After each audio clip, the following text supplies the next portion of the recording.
Number 1. The house. The stupidest thing I ever did, I did when I was about 13 years old. I had two best friends that I spent almost all of my time with growing up. We lived in the same area in the hills, but it was very sparsely populated. We were all the same age and we hung out at school, and even though we had a lot of other friends, we only ever saw them at school. During the summer months, it was just 3 of us. The summer months were always pretty miserable. None of us had air conditioning in any of our houses, although I had an above-ground pool in my backyard. That was the best way for cooling off in the summer, but it wasn't the most exciting thing to do. Very often, we would just take walks along the road. There was a lot of cattle on those hills, so we'd occasionally taunt a bull and then try to get away from it. We would climb trees and stuff like that. But mostly, we would just walk down the road and we would talk a lot. Yeah, we could have done that at home too, but honestly, it was often hotter inside than it was outside. It was bearable under the shade from the trees. There were no surprises for us out on our walks. We had been walking up and down that road all of our lives. We had been off in the woods and out over the hills and pretty much knew the entire area like the back of our hands. So naturally, eventually, a few young teenage boys would be trying to find something new to do. Well, my buddies and I got into this thing where we started daring each other to do stupid stuff. You know, normal crap for adolescent boys to do. Nothing that would get us into too much trouble at first, but eventually the dumb daring would have to catch up with us. On one particularly hot day, we were pretty bored and didn't know what to do to entertain ourselves. I should mention that there were not a lot of other houses in the vicinity that our 3 families lived. We would walk by about 3 other houses. 2 of the houses had seniors living there that we knew about because they would often be outside. We would wave at them when they were outside when we walked by. The 3rd house, however, was a complete mystery to us. We didn't know who lived there. We never had seen anyone in the yard or on the porch. The grass or weeds or whatever it was that made up the yard had grown pretty tall. Most of it was dead, though. Our best guess was that the house had been abandoned, or whoever owned it just didn't care to keep it up. So on this day, we decided that we would go and check the house out. It had a big yard and a really long driveway. The 3 of us walked up the driveway, but we did it rather slowly. I think we were all a little scared. If someone had lived there, the 3 of us would be in a lot of trouble if they had a gun or something. But we didn't notice anything that indicated that anyone was there. We got all the way up to the house without anyone coming out, so we just decided that it was likely that there was no one there. One of my 2 friends, Nick, started picking up some rocks. He threw a few of them at the front door. He was prepared to bolt in case someone came out of the door, but no one did, and the rocks were making loud thuds against the door. That was when Nick dared me to break into the house. I didn't want to do it, but I also didn't want him to know that. So I opened my big mouth and told him it wasn't much of a dare. So he told me to break in and go to the 2nd floor and wave from one of the windows. I realized right away that I shouldn't have opened my big mouth, but I took the dare, and we went around looking for a way to get in. It turned out that there was a door in the back that was ajar, so I was able to get in that way. Nick closed the door behind me and laughed as he ran out into the yard. Walking through the house, I realized that we had to be right. This house was not only abandoned, but it had been abandoned for a really long time, too. There were a couple of pieces of old, decaying furniture in there, and a few rotted rugs, but that was about it for the interior. It was definitely molded and falling apart on the inside. I walked over to the staircase. It didn't look very safe. I didn't want to walk on it, but I was not about to wuss out either. I thought that I heard something moving upstairs. It caught me off guard while I was looking at the stairs. but as clearly no one lived in the house, that it was most likely a rat or something. I wasn't worried about a rat. I got to the top of the stairs, doing my best to step in the right spots. The upstairs floor was more solid than the steps, so I felt better once I got up there. I walked to a room that looked over the backyard. When I got in there, I could tell that it used to be a bedroom. There was a really old crib in there. It still had a mobile hanging above it. Anyway, I went over to the window, and I found my friends hanging out in the backyard. I waved at them, and they waved back. I was happy at that point to be done with it. Right when I was about to turn around and leave the room, I heard another creaking sound. This time it was coming from the room that I was in. I quickly scanned the entire room, trying to find where the noise was coming from. If it was a rat or another animal, I didn't want to come in contact with it. But what I saw was much different. I looked right over at the closet door, which was open just a little bit. First, I just saw it open a little bit, but then, when looking into the closet, I saw someone crouched down in the closet, looking at me. Quickly, their hand went under the door, and they pulled the door closed. I, of course, freaked when I saw that. There was no doubt that even though I hadn't seen much of them, there was a person in that closet. I just wanted to get out of there as quick as I could. I ran out of the room and down the stairs. I was lucky I didn't get hurt, falling through the stairs on the way down. I was no longer trying to be careful. I ran out the door and past my friends. They obviously saw my panic, and they began running after me. When I eventually stopped and told them what I had seen, Nick wanted to go back and see for himself. My other friend and I refused to go back with him, though. Number 2. Storm. I spent a lot of summers at my cousin's place when I was growing up. He was about a year and a half younger than I was, but we got along pretty good. I lived in a city with my family, a couple hours' drive from his house. He was a country mouse, though, and I enjoyed my summers hanging out with him. I got to do things that I never would have got to do if I was still in the city. I remember this summer because of how hot it was, and that there was also a drought that summer. I don't recall how many weeks had passed without any rain at all, but it had been a lot. My aunt and uncle had stocked up on bottled water, and we would go into town at least 2 times a week to go to the local swimming pool. It was always packed because it was so hot out there. When my uncle had a day off work, though, he would take us out for a drive in the country in the back of his pickup truck. My cousin Sean and I would ride in the back of the truck, and my uncle would just drive around until he found a spot that he liked. We always had a cooler with us, and he would be drinking beer while we had a root beer and just enjoyed being outdoors. This was a regular enough thing, but my uncle didn't pick the same place to park each time. He'd always drive somewhere different and find a place. That kept things interesting for my cousin and I. My uncle would open the window in the back of the cab, and we would all just talk for hours. This was a particularly interesting day. Although it had started out bright and sunny, while we were out driving the winds picked up. We noticed some clouds coming in while we were sitting in the back of the truck. It was no big deal if a storm hit, because then we'd all just ride up front, so we didn't try to get out of the bed of the truck. Pretty soon, the area was quite darkened with some of the scariest storm clouds I'd ever seen by then or since. Although it was dark and suddenly very windy outside, it hadn't started raining yet. I always liked the air before a storm, so I was really enjoying it. My uncle got out of the truck for some reason and told us he would be right back. He told us to get in the front and roll the windows up if it started raining, and then he walked off into the woods. We had no idea what he was up to, but figured he was just going to the bathroom. Too much time passed, though, without my uncle coming back, for him to have just taken a bathroom break.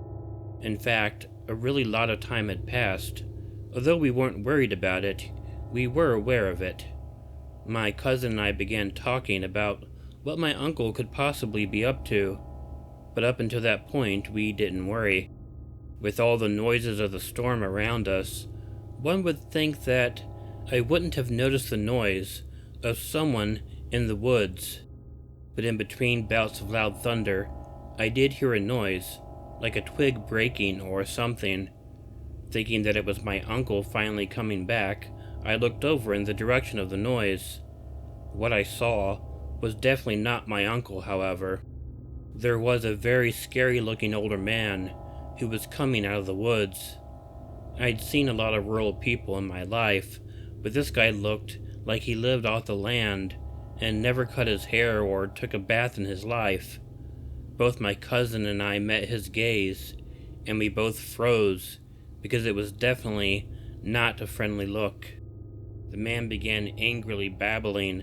I couldn't understand what he was going on about, but it was obvious that he wasn't happy. We just assumed then that he was mad about us being parked there, but he didn't come across as a landowner or anything like that. He began walking toward one side of the bed of the truck. My cousin and I scooted ourselves over to be on the further side of it. We were glad we did, because the man then pulled a large and really ugly knife out. When he got over to the truck, he began banging the side of the truck with the knife, while he kept on ranting in hard-to-understand language. My cousin and I were obviously terrified. The truck was big enough, though, that he wouldn't be able to reach us from the side of it. But we also weren't sure at first if he had been planning on using the knife on us anyway. However, we quickly changed that way of thinking when he began to climb up onto the bed of the truck. We were both pressed up against the cab of the truck, terrified of this lunatic. All this against the backdrop of a brewing storm, and it just seemed like we were in a scary movie. That was when my uncle finally got back. The crazy guy was perched on the side of the truck, and my uncle, who was a big guy, grabbed him and pulled him off, knocking the knife out of his hand. My uncle then grabbed the knife off the ground, and he flung it out into the woods. The old guy, still screaming, went running after the knife. My uncle got in and started the truck. He began pulling away just as the old man re-emerged from the woods. He had gotten the knife really quickly and had it in his hand. He lunged for the back of the truck right as we pulled away. He, of course, was not able to keep up with us. My uncle told us later that he thought he had seen the old man out in the woods. That is why he had gone out there. What the guy was so upset about, though, he had no idea. But he had fortunately been coming back to the truck when he did, or who knows what would have happened.